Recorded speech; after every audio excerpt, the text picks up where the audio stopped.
Okay, we'll do, It's for NORCAM also. okay.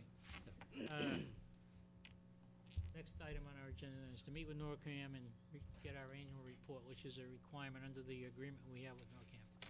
Who is speaking for NORCAM? Mr.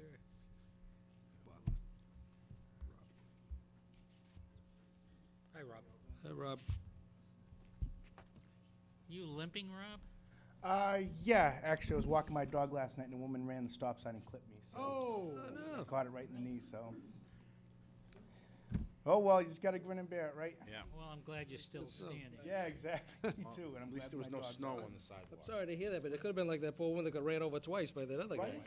this week. That was unbelievable. Did she stop?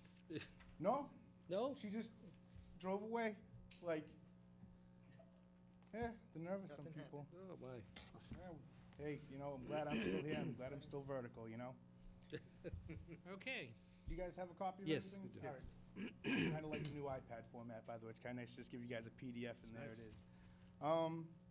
You know, the first page obviously covers our mission statement, which is to operate successful public access television channels for the town of North Reading, which provides diverse programming and services that inspire, entertain, and educate while fostering citizenship, lifelong learning, and appreciation for the arts.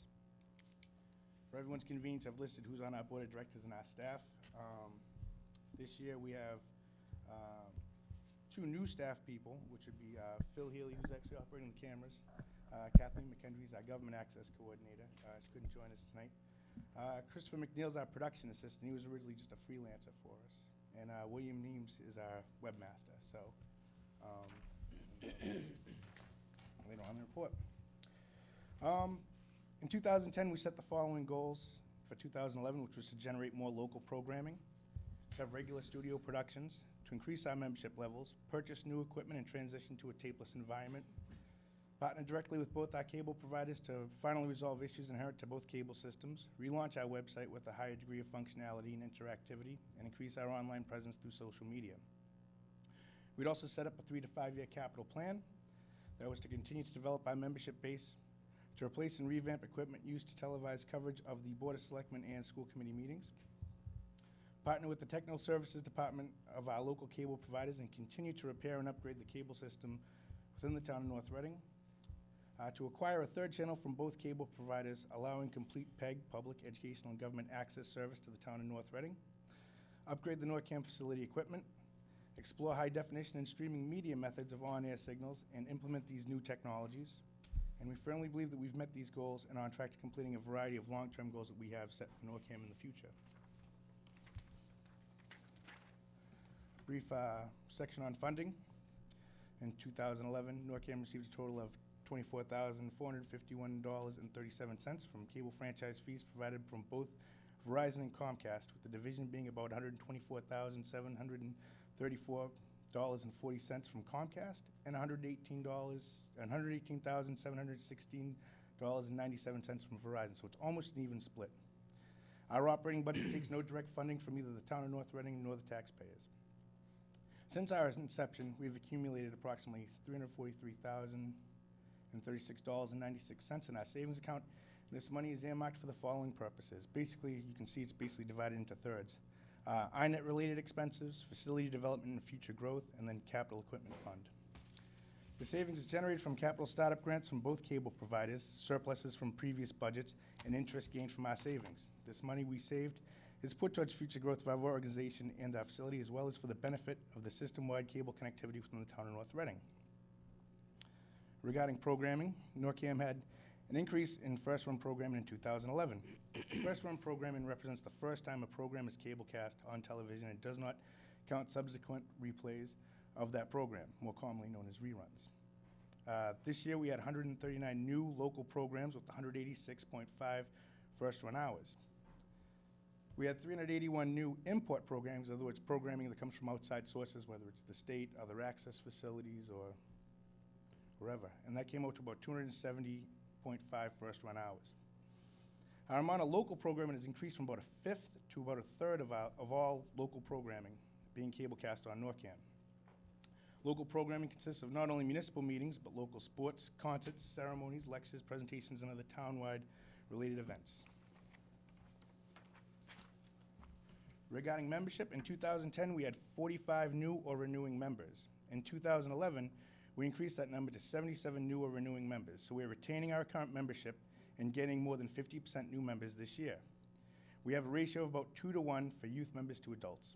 We encourage everyone to get involved in NORCAM, and it is great that students in town are so involved in our various programs and outreach. Each quarter, we offer 32 classes on using our cameras and editing for a total of 128 classes a year. Each quarter, we've averaged about 11 classes and workshops being taken by people in North Reading, so that comes out to about 44 workshops or classes a year. NORCAM has had an average of 21 equipment reservations per quarter for a total of 84 individual reservations this year. Each reservation varies from 2 days to 3 weeks per the demands of each project for each person. NORCAM has had an average of 43 editing sessions for our members each quarter to a total of 172 editing sessions. The length of an editing session can vary from 2 to 5 hours, depending on the project and the hours of our operation. Generally speaking, our busiest times of year during the spring and fall with the highest amount of equipment and facility use, while our slowest months are February and August with regard to equipment and facility usage, probably because of vacations and just things are slow in February. There's not much going on. It's usually the end of sports seasons. And for outreach, local organizations utilize NORCAM in a wide variety of ways. Some organizations use our services to raise awareness through our community bulletin board, and some use our facilities and services to promote their cause and send their messages into the community. Occasionally, NORCAM provides assistance with cable-related issues as well. All this is provided at no cost beyond the initial organizational membership fee to organizations that sign up. In honor of our mission to promote the arts within North Reading, NORCAM hosts an annual art contest for adults each fall and an annual art contest for students each spring. That's actually coming up next month. We're going to start getting working and judging it. The next page is just a list of some of the organizations. You can see there's a lot of organizations here. Within the town, the town clerk uses us to post messages, police and fire as well. Youth Services not only uses our bulletin board system, but they also use our equipment. They're going to be covering the Battle of the Bands coming up. The Water Department always posts their annual water report notice. The Flint Library uses us for both our bulletin board and production. Veteran Services and the O'Leary Senior Center, we usually partner with them to cover events. The Housing Authority just recently contacted us, so they started using us to post their messages, and Parks and Recreation as well. A lot of the friends of different North Reading organizations like the Council on Aging and the Friends of the Flint Memorial Library and Parks and Rec use us. Within the schools, we basically welcome all the schools to use our facilities and make good use of our time. We also have an AV club, although this year we've been trying to get it started and we haven't been too successful. We've also partnered with the Maskers, the school athletics, the athletic boosters, the music boosters, and Dollars for Scholars. We also cater to other organizations like the JVC Football League, the Food Pantry, the League of Women Voters, the Garden Club, the Masonic Lodge, the Rotary Club, the Community Chorus, the Historical and Antiquarian Society, the Reading North Reading Chamber of Commerce, the Martins Pond Association, various branches of the state of Massachusetts government, Mystic Valley Elder Services, Devereaux Therapeutic Foster Care, the various branches of scouting from Girl Scouts to Tiger Cubs to Cub Scouts to Boy Scouts, the North Reading Patch. They're actually going to be partnering with us to come up with a news program, which is pretty exciting. St. Teresa's Church, Aldridge United Methodist Church, Faith Lutheran Church of Andover. I mean, I welcome some of our surrounding, both religious and religious institution, other organizations, because people from North Reading do go to these churches and are part of other organizations. Unitarian Universalist Church of Reading, Center Congregational Church, and Calvary Christian Church of Linfield, among others. We here at NORCAM understand that there are a variety of on-air issues in the town of North Reading. Often there are vague and conflicting symptoms being reported. There seems to be a communication issue between viewers and NORCAM, where not every issue is being reported, or we have it reported through secondhand sources. In both instances, there's a lack of clarity to the nature of the issues reported. We can only report what is reported to us. We can only offer to the technicians assigned to these repair information we acquire from our viewers. Conflicting information can cause confusion and could hinder the repair process. For example, when the audio on one cable service is reported as both too loud and too quiet, that's like saying the water from your faucet is both too hot and too cold. We urge all of our viewers to directly contact us with issues related to NORCAM programming and on-air signal quality. Viewers need to calmly report these issues and describe them thoroughly as best they can. We have our community bulletin board, website, Facebook page, all describe methods in which viewers can contact us. We have a system in place to log these issues and better address correcting these issues, and report this data to our technicians from each cable provider. In 2011, NORCAM performed a large amount of repairs, upgrades, and improvements to the INET and live cablecast locations within the town of North Reading. The following monthly timeline should better define these issues and efforts. In January, every January and every June, we go through what's known as an FCC compliance test through Comcast. Basically, they analyze the signal we send to their head end, where all the signals come in and then are redistributed back to the town, and we passed.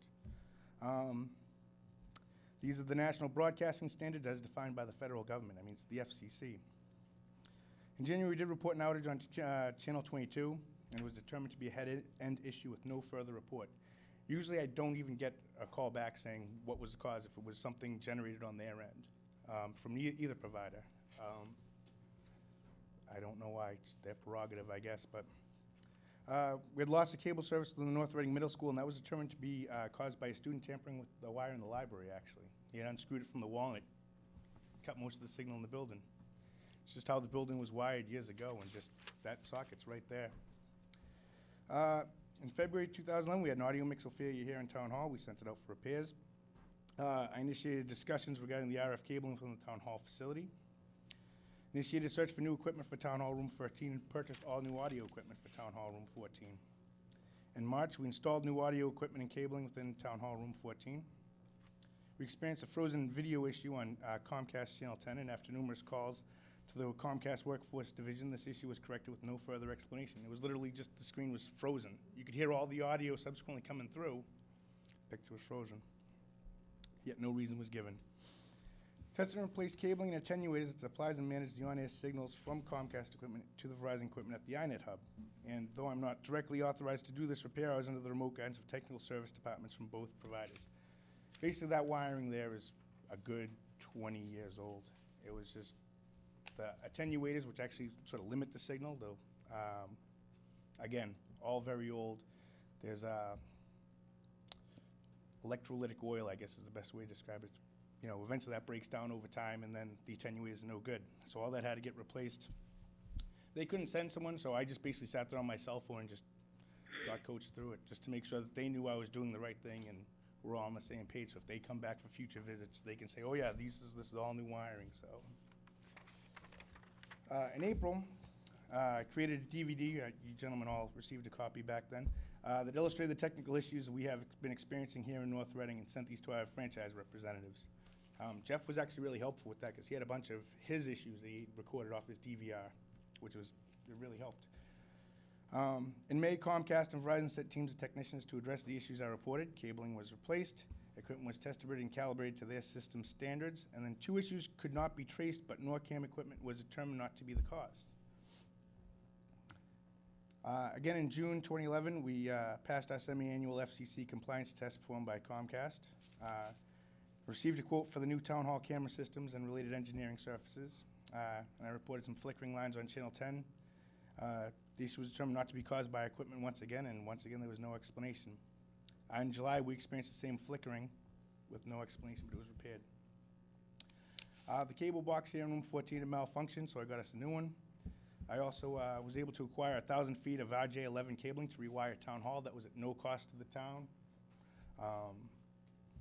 And then reported in August, we reported audio loss and buzzing reported on FiOS channels 24 and 26. The issue, again, was repaired with no explanation. It appeared, and no sooner had I called and complained, and a few hours later it was gone. Planned the Town Hall cable replacement with John Welsh, who's superintendent of buildings, and local electrician Bob Vidaro. We received the new cameras for Town Hall Room 14. And Comcast technician addressed the issues with the cable box at Town Hall Room 14. In September, both of our DVD recorders were sent out for repair. They were actually starting to really show their age. We received and reported Verizon viewer complaints that the audio was both too loud and too quiet, which, again, is it's just a tough thing to judge. How can it be both too loud and too quiet on the same cable system? And the new cameras that you see around you were installed in Town Hall. In October, the remote control for the Town Hall camera system finally arrived. It was delayed because of the ongoing recovery from the tsunami in Japan. We acquired a Comcast cable box for the DPW director's office. That was after the October snowstorm. I guess there was an issue with everyone having it bounce back up and down the hallway, so for just the sake of convenience and keeping everyone better informed, we got him a cable box. Again, that was at no cost to the town, no cost to the taxpayer.